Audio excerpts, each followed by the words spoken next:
అంబటి రాంబాబు గురించి జగన్మోహన్ రెడ్డి ఏం మాట్లాడుతున్నారో ఒకసారి చూడండి.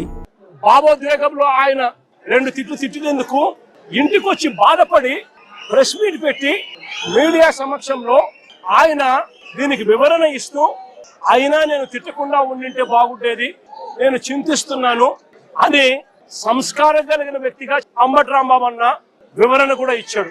అంతటి సంస్కారం ఉన్న వ్యక్తిని నిజంగా చేతనైతే పొగడాలి. చూశారుగా జగన్ ఏమంటున్నారు?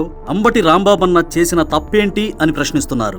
ఏదో 2 తిట్లు తిట్టారు, అయినా పెద్ద మనిషి, సంస్కారం ఉన్న వ్యక్తి కాబట్టి ఇంటికొచ్చి ప్రెస్ మీట్ పెట్టి తాను అలా తిట్టకూడదని బాధపడి చెప్పారు. అంతటి సంస్కారం ఉన్న వ్యక్తిని చేతనైతే పొగడాలి, అంతేకాని అరెస్ట్ చేసి జైల్లో పెడతారా అని ఆయన ప్రశ్నిస్తున్నారు. సరే, మరి గతంలో జగన్ రెడ్డి టీడీపీ నేత పట్టాభి బోస్ డీకే అన్నందుకు ఎలా రియాక్ట్ అయ్యారో ఆ వీడియో కూడా చూద్దాం.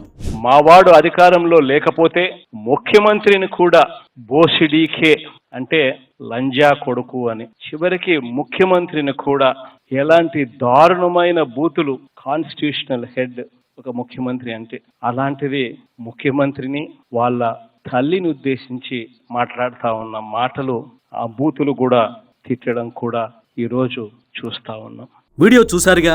గతంలో పట్టాభి బోస్ డీకే అన్న మాటను అర్థం మార్చి ఒక ముఖ్యమంత్రిని అంత మాట అంటారా అని జగన్ తీవ్రంగా బాధపడిపోయారు. పట్టాభి ఏదో ఆవేశంలో అన్న మాటను పట్టుకుని దానికి కొత్త అర్థాలు కట్టబెట్టి పెద్ద హడావిడి చేశారు. కానీ నేడు అంబటి రాంబాబు నేరుగా తనకన్నా వయసులో పెద్దవాడైన రాష్ట్రానికి ముఖ్యమంత్రిగా ఉన్న చంద్రబాబుపై అత్యంత అనుచిత మాటలు మాట్లాడినప్పుడు అది జగన్ గారికి చిన్న తప్పులా కనిపిస్తుందా?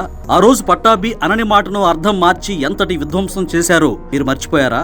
ఒకసారి అది కూడా చూడండి.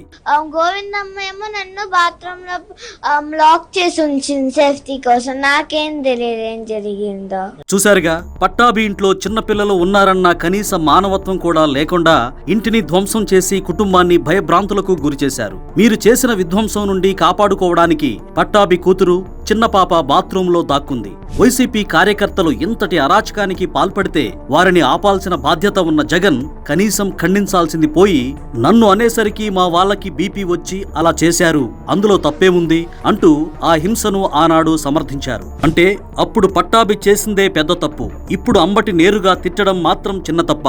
ప్రజలు అన్నీ గమనిస్తున్నారు. జగన్ కావాలని రెచ్చగొట్టేలా మాట్లాడడం, తర్వాత ఏదైనా జరిగితే మళ్ళీ మా పార్టీపై, మా నాయకులపై దాడి జరిగింది అంటూ ప్రజలను నమ్మించేందుకు ప్రయత్నించడం, ఇలాంటి సిగ్గులేని రాజకీయాలు మానుకోకపోతే ఈసారి మిమ్మల్ని ప్రజలే తరిమి కొడతారు.